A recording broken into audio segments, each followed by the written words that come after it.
Olá pessoal, hoje nós vamos comentar sobre um artigo sobre rastreamento. É o nosso primeiro artigo sobre rastreamento aqui do canal e foi um estudo publicado esse ano na Lancet Oncology que ele trata do rastreamento naquela faixa ali de grande discussão que é entre 40 e 50 anos. Foi um estudo randomizado, controlado, multicêntrico, usou 23 centros ali do Reino Unido, no qual mais de 160 mil mulheres foram randomizadas para o grupo intervenção, que seria fazer a mamografia anual a partir dos 40 anos até aproximadamente 48 anos, e o grupo controle, que era aquele grupo de cuidado usual, ou seja, não fazer o screening até 50 anos e só iniciar a partir de 50 anos, que é o protocolo padrão do SUS do Reino Unido, que é o NHS.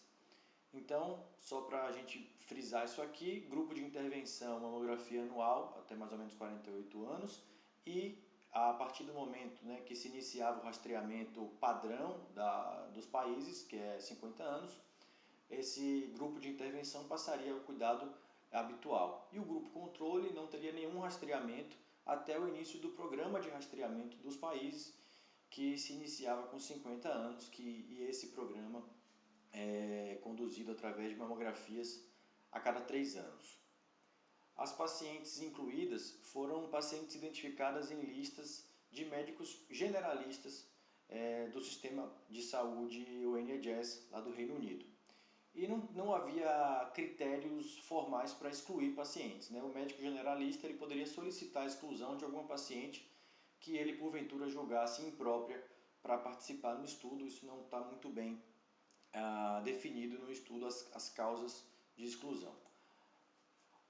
As pacientes do grupo de intervenção, elas eram convidadas por carta a participar e a fazer mamografia anual a partir dos 40 anos, e as pacientes do grupo controle, elas não sabiam que estavam participando do estudo. Mesmo assim, esse estudo foi aprovado pelo Comitê de Ética, porque não causaria nenhum problema essas pacientes elas não saberem que estavam participando do estudo, porque elas estariam sob os cuidados padrões, que seria começar a mamografia aos 50 anos, repetindo a cada 3 anos. Então a randomização foi 1:2, então uma paciente para intervenção, aquela que começaria a mamografia aos 40 anos anual, para cada 2 pacientes do controle, ou seja, que começaria o rastreamento aos 50 com mamografia a cada 3 anos.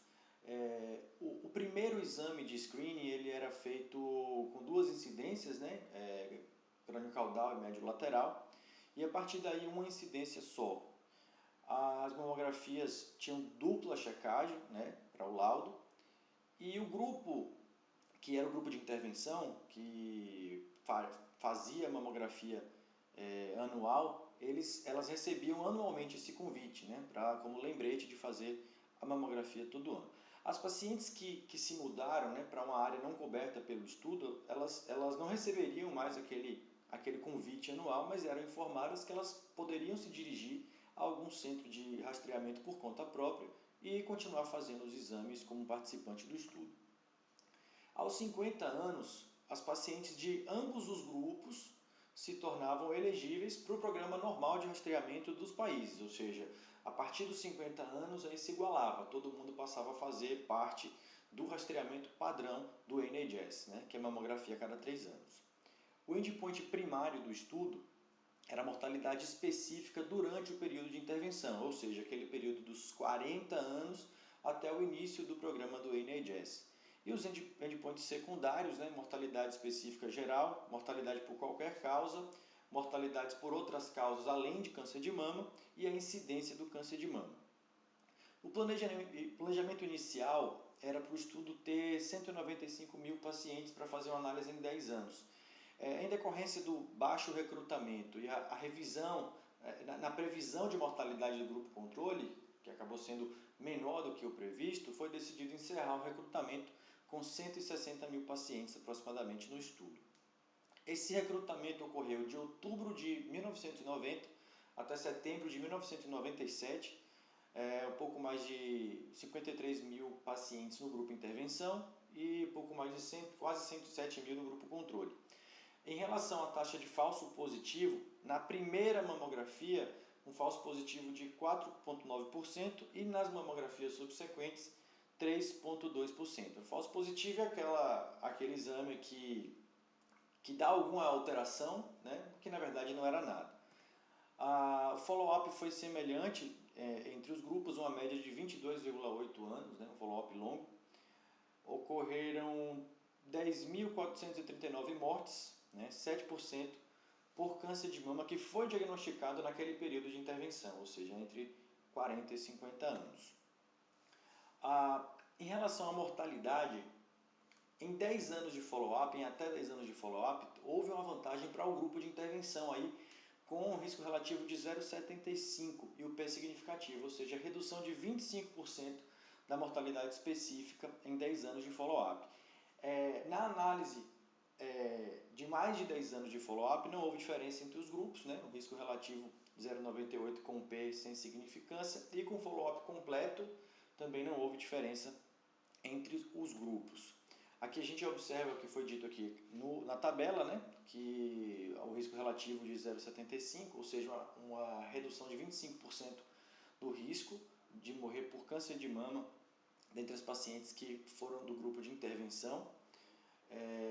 E aqui incluindo também, né, o período que começa o rastreamento do NHS. Esse benefício se mantém nos primeiros 10 anos de observação.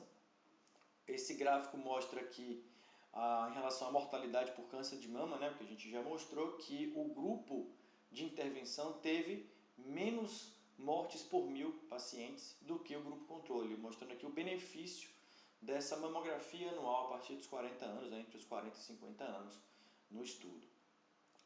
O número de mamografias para prevenir uma morte por câncer de mama nessa faixa aí de 40 a 49 anos foi de 1.150 mamografias, para prevenção de uma morte específica por câncer de mama, e não houve diferença em relação à mortalidade geral entre os grupos.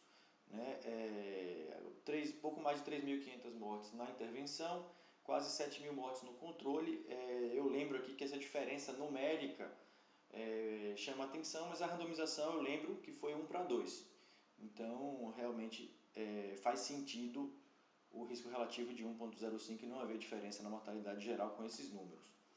Também não houve diferença na mortalidade por doença isquêmica entre as pacientes, né? Lembrando aqui também a diferença numérica é por conta da randomização 1:2. E também não houve diferença na mortalidade por qualquer câncer. Então, aquele mito, né, que a paciente começar a fazer mamografia cedo, radiação e aumentar o risco de outro câncer, no estudo não se mostrou nenhuma diferença aqui de mortalidade por outro câncer que não câncer de mama entre os grupos. Em relação à incidência de tumor invasivo, não houve diferença, né? Considerando aí o período de intervenção ou o período de intervenção incluindo o período de rastreamento do NHS ou até o final do follow-up, não houve diferença. In situ, analisando os tumores in situ, durante o período de rastreamento, tanto intervenção quanto incluindo o rastreamento do NHS, houve uma diferença, né, uma incidência maior da incidência do carcinoma in situ no grupo de intervenção, ou seja, naquelas mulheres que fizeram mamografia a partir dos 40 anos, o que já não é surpresa, né? Quanto antes a paciente começa a fazer mamografia, a chance de você encontrar o in situ é intuitivo que seja uma incidência maior. Mas ao final do follow-up, essa incidência foi, assim, entre aspas, diluída e perdeu a significância.